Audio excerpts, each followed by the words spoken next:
So is it recording now? Yeah. Okay. So we ended with that. Neither of us have seen Life of Pi or Lincoln, so we can't really talk about that. I'll just gloss over a quick Silver Linings Playbook and Zero Dark 30. I love Silver Linings Playbook for a couple reasons. I loved it because I've recently become a big David O. Russell fan. I just watched I Heart Huckabees the other day. He's really, it's weird. He can be so quirky and funny and yet so dramatic at the same time. My line for Silver Linings Playbook is that it walks the tightrope of drama and comedy, but it doesn't fall off, really, ever. I think it does a great job of balancing the audience while they're watching the movie. You feel like it's okay to laugh when you laugh, but it's, at the same time, it's okay to feel for that character. It really establishes both of its characters in their environment and gives them both unique personality quirks and makes them both very interesting characters that the audience wants to learn more about. I felt like it was a very engaging film for the viewer because it makes them really want to learn things about the characters and want to know more about them and the world that they live in.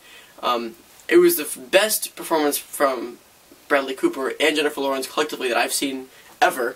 Even though I left her in Winter's Bone, I thought she had been going downhill recently with all of her teen fame from the Hunger Games, which was terrible. But she's so funny. She's great in interviews. She's one of the best people to watch in interviews I've seen for a while. But I thought it was great, and best performances from Robert De Niro I've seen in a very long time because he'd been going really downhill. I heard Becoming Flynn was not very good. Can you believe that just younger than our generation will know Robert De Niro as a terrible actor? That makes me really sad inside. I wrote an essay on Taxi Driver and Drive, and I got to rave both Ryan Gosling and Robert De Niro, but I'm going to make sure my kids know who he is, because he's one of the best actors of his generation. He was phenomenal, and now he's just going downhill, which is sad. But I love Silver Linings Playbook. I thought it was great. It made me laugh. It made me feel for the characters. The ending sequence was awesome. And this is an example of good shaky cam, of good handheld, because there's a scene in it, which is my favorite sequence in the film, where Led Zeppelin, I think it's when the levee breaks, is in the background, maybe. I don't know if that's the song it is, but it's Led Zeppelin. And it's when he's looking for his wedding video, and his dad's going outside yelling at people looking at him, because there's a big ruckus going on, there's a lot of noise. And it's shaky cam and steady cam, steady cam, goes back and forth, and it's just added together perfectly. And just the way that the shaky cam really moves with the character, it makes a great argument for it. And seriously, you're on your phone? I'm saying that we're filming. Just go on. Appendage. Is it timing? Yeah. Okay. So yeah, I have to gloss over these because we have more to talk about. But then Zero Dark 30. Goodness gracious. I prefer the second half to the first half, but the first half was also very good. It's really tough, again, to watch a movie where you know the ending. But I honestly did not breathe for the last 45 minutes.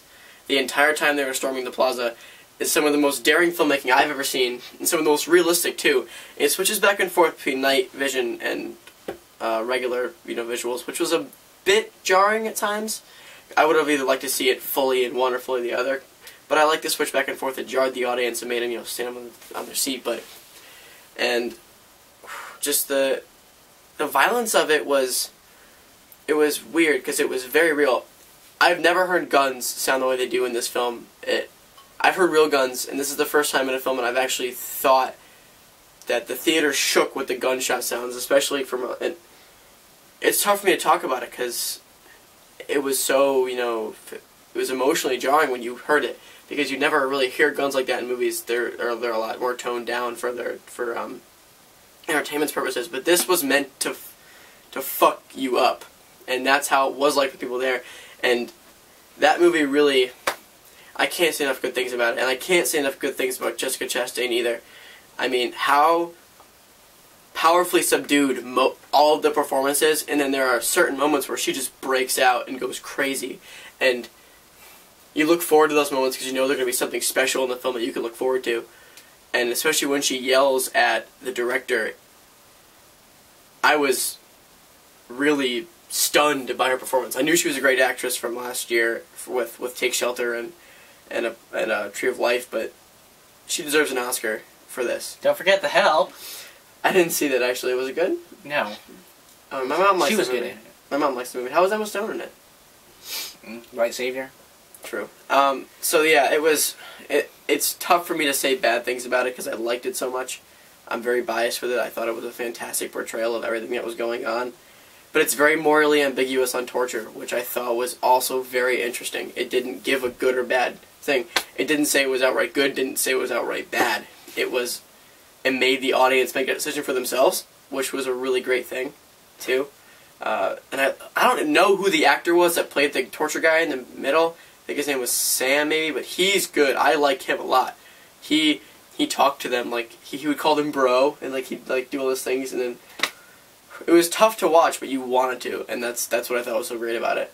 I think out of all the ones here, that's the one that most deserves an Oscar. We haven't seen Amore yet, but I feel like that's the one, in my opinion, that most deserves an Oscar out of all the ones I've seen, because it was the most ballsy with the best outcome.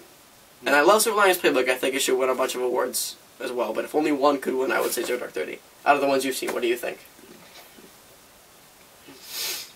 You've only seen what? I've only seen four. Like 4, so I can't weigh in. I'm just going to throw it out there and say Amore. Because I'm familiar... This is bias on my part, because I'm very familiar with Michael Haneke's work. I'm not as familiar. Team Haneke! Woo! I haven't really watched much of his stuff. I have loved every film that I've seen, except for Funny Games, which I used to hate. This is the only one. Like. No, I've seen 2. I've seen Cachet, The Piano Teacher, The White Ribbon, Code Unknown, both Funny Games, and I just think they're really incredible works, and I would hope that it would go to Amore. But because it's nominated in both Best Picture and Best Foreign Language Film, I don't think that's going to happen. I know it will win Foreign Language Film. That's kind of a shoo-in. And if it doesn't, I'll probably kill it's not one. Okay, so actors, I'm going to go with Joaquin Phoenix as my favorite. The nominees are? Bradley Cooper, Daniel Day-Lewis, Hugh Jackman, Joaquin Phoenix, and Denzel Washington. I didn't see Flight, even though it was in the theater for a very long time, made a lot of money. It was funny. When one movie, I think it was... One movie came, everyone wanted to see it. I think it was Lincoln. When Lincoln sold out, people went and saw Flight. So a ton of people saw Flight. And I heard the script was kind of weak and the director was kind of weak, but I heard Denzel was fantastic in it, and I'm sure he was. I have not liked him as an actor recently. I feel like he's the same in every role. So I can't say that. Day-Lewis, I can't say. Hugh Jackman was good, but I felt like he was a lot more focused on getting the songs right than getting the emotion right. With exception to the song in the beginning. I liked that one a lot. I think he's a great actor regardless. I like him as a person, I like him as an actor, but I think it should go to Joaquin Phoenix because I literally walked out of The Master and didn't know what to do. I walked out of the film with no recollection of my life anymore. I literally looked at things differently. Paul Thomas Anderson changed Joe because There Will Be Blood also means a lot to him. There Will Be Blood means a lot to me as a film buff and in my life in general. He's changed me. He's my favorite director. He beat out Quentin Tarantino after many, many years because his movies make me feel things that I don't normally feel. Like I walked out of the theater with a daze. Like I walked up to my friends and asked them people who work with me, what was he like after The Master? They would say he couldn't really talk about things. He was babbling about weird things. And Joaquin Phoenix... He's joining the cult, obviously. Yeah, the actors were a huge part of that. I mean, they were so emotionally evocative. And Les Mis has nothing on that, because PTA used shots that were close up to the face. And used far ones, and he tilted shots and Dutch shots too. But he used them so sporadic, so rarely that it worked. And he used maybe one Dutch shot and a couple close-ups. But and the chemistry between Hoffman and Joaquin and Phoenix was really intense. And the movie was about so many things, and you could talk about it for hours and days. But let's not. Let's not. Yeah. So okay, you guys know Joaquin Phoenix is my choice. I don't have a choice for who I want to win because I haven't really seen enough. But I think Daniel Day-Lewis will win. He will obviously win because he's Daniel Day-Lewis. Yeah. It pisses me off too because Joaquin Phoenix should win. Actress Jessica Chastain in Zero Dark 30, Jennifer Lawrence in Silver Linings Playbook, Emmanuel Riva in Amore, Wallace in Beasts of Southern Wild. I'll learn how to pronounce her name eventually. And Naomi Watts in The Impossible. I would want Emmanuel Riva to win, personally. because I love Hiroshima. It's awful for me to say, but I love Hiroshima Mon Amour. I've never seen her in anything, probably, so I wouldn't say. But if I had to pick between Jennifer Lawrence, Jessica Chastain, I think it's tough to say who will win, because they both won the Golden Globe. They both did win the Golden Globe, and that was the best outcome I could ever think of there. I wanted them both to win awards, and they both won awards, so thank you, Hollywood Foreign Press Association, for that. But, I'd say Jessica Chastain should win over Lawrence because it was a much different kind of performance.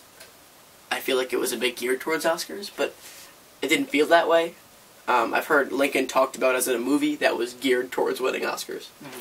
But I have to say Jessica Chastain probably will win, if I think of all the people here, and should, because she's just that good in it.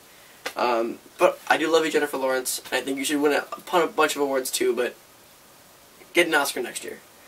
For director, we have Michael Haneke for Amour, Ben Zeitlin for Beasts of the Southern Wild, Ang Lee for Life of Pi, Steven Spielberg for Lincoln, and David O. Russell for Silver Linings Playbook. Team Haneke. That's my answer. Michael Haneke's for him. We're going to see Amour, which I keep wanting to talk about it. We can't talk about it yet. But I think out of the ones here that I've seen, David O. Russell, because I think he should have won for The Fighter. Him and David Fincher should have... Anybody but Tom Hooper should have won that year. I mean, come on! King's Speech was good, but it wasn't Black Swan, it wasn't The Fighter, and it definitely was not The Social Network. That was... Ugh. You know, I forgot he won Best Director. All I remember was that my birthday was this year, and my birthday... Don't worry about him. Why do you have to win? My birthday this year is on the Oscar night. It's February 24th. Send me stuff. Send me a birthday wish. While Joe's recovering... Yeah, so, Michael Haneke for me. It looks like he's saying David O. Russell. Supporting actress... Of the ones I've seen, I haven't seen Spielberg. I don't like Spielberg, though, that very much. Supporting actor, Alan Arkin, Argo, Robert De Niro, Silver Linings Playbook, Philip Seymour Hoffman, The Master, Tommy Lee Jones, Lincoln, Christoph Waltz. You guys already know my answer. You know my answer for that one. Philip Seymour Hoffman, obviously, because just he evokes so much from me, personally. I would agree with that. I don't get why Alan Arkin is nominated, because he wasn't that good. He was fine. I didn't think it was worthy of a nomination. Christoph Waltz, I was surprised was nominated for Django Unchained. He was good, but he wasn't Leonardo DiCaprio. One, because he was a lead, but apparently he wasn't campaigning as a lead. A lot of it is about campaigning. And two, I thought Leonardo DiCaprio was much better. The Academy doesn't like him, though. For some strange reason. He should have won many times before. I don't think that Leonardo DiCaprio should just win by default. He should win by default, but there are films that I think that he's done that are definitely better than any other actors that year. The Aviator. I love The Aviator. They're just, at least just nominations. I mean, come on, Shutter Island he was great in. He was just, even Body of Lies, which was a small Ridley Scott film that I don't think was recognized for much with Russell Crowe. He was fantastic in that too. A lot of his choices lately have been very good in that aspect, but I feel like for some reason he just doesn't win awards, which is upsetting. So, both of our choices are Philip Seymour Hoffman and The Master. He should win, but I think Tommy Lee Jones or Christoph is...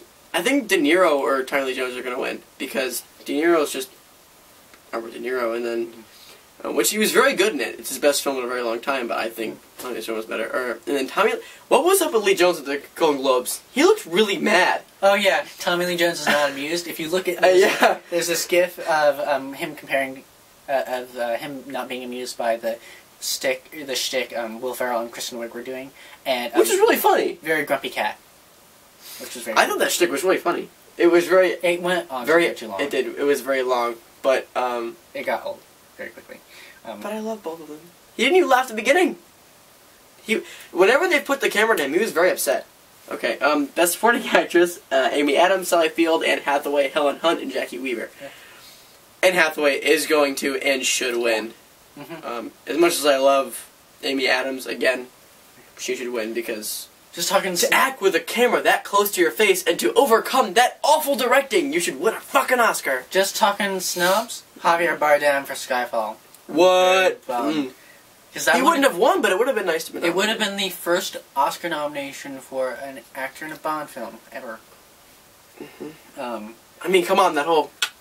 thing was amazing. I can documentary feature 5 Broken Cameras, The Gatekeepers, How to Survive a Plague, The Invisible War, Searching for Sugar Man. I have seen 2 out of 3. I still have to watch 5 Broken Cameras, which is on Netflix now, as is The Invisible War and How to Survive a Plague. But what is How to Survive a Plague about? It's about the AIDS epidemic and the quest for medical research for specific medication. Just on topic alone, I think Invisible War should win. The Invisible War was fantastic. It's heartbreaking. It is one of the hardest documentaries to watch, and Kirby Dick is... He did. This one was not yet rated, right? Kirby Dick has done superb documentaries. This film is not yet rated. Outrage and The Invisible War. And I hope it wins, but I get the feeling... I'm surprised This Is Not a Film was not nominated. I'm guessing, and I was also surprised Ai Weiwei, I'm Never Sorry, and Bully weren't nominated, but I'm guessing How to Survive a Plague will win. Foreign language film, Amor, Austria, Kon-Tiki, Norway, No from Chile, A Royal Affair from Denmark, and War Witch from Canada. Where the fuck is Holy Motors, people? Where is it? Holy Motors. Where is it? Where is it? Holy Motors, I think, should have gotten an original song nomination for Who Were We. Yes, damn straight. But Amor is going to win. There's no contest. Animated feature. Animated feature was Brave, Frankenweenie, Paranorman, The Pirates, Band of Misfits, and Wreck-It Ralph. I've actually seen only 2 of these. I didn't see Brave or Frankenweenie. I wanted to catch Frankenweenie, but it was in a period where I wasn't working very much, so I didn't get a chance to come in. The Pirates, Band of Misfits, I'm surprised it was nominated, but there weren't many good animated films, or animated films at all this year. But I freaking love Paranorman. I had so much heart, I couldn't even handle it. It was... The stop-motion animation technically is fantastic. The voice acting is really, really good by Cody Scott McPhee, and John Goodman was in it too. I love John Goodman's voice in anything. I love John Goodman in anything. He's awesome. But I really, really like Paranorman. I don't think it's not going to win. I think the next deserving one probably should be Wreck-It Ralph, because it was really, really good. I really enjoyed it. I loved the voice acting in it. The subject matter was original. It was a really, really original movie, which I thought was new. Brave is probably going to win, though, because it's Pixar. You saw Brave, I didn't see Brave. Brave was average for Pixar. Average in general for any film. It was very average. I'll be surprised if it will win. But I was really surprised. I was very surprised when it won the Golden Globe. But I was surprised Paranorman wasn't nominated for Golden Globe, but Golden Globes don't matter. Okay, hold on. Just one. Stop. Okay.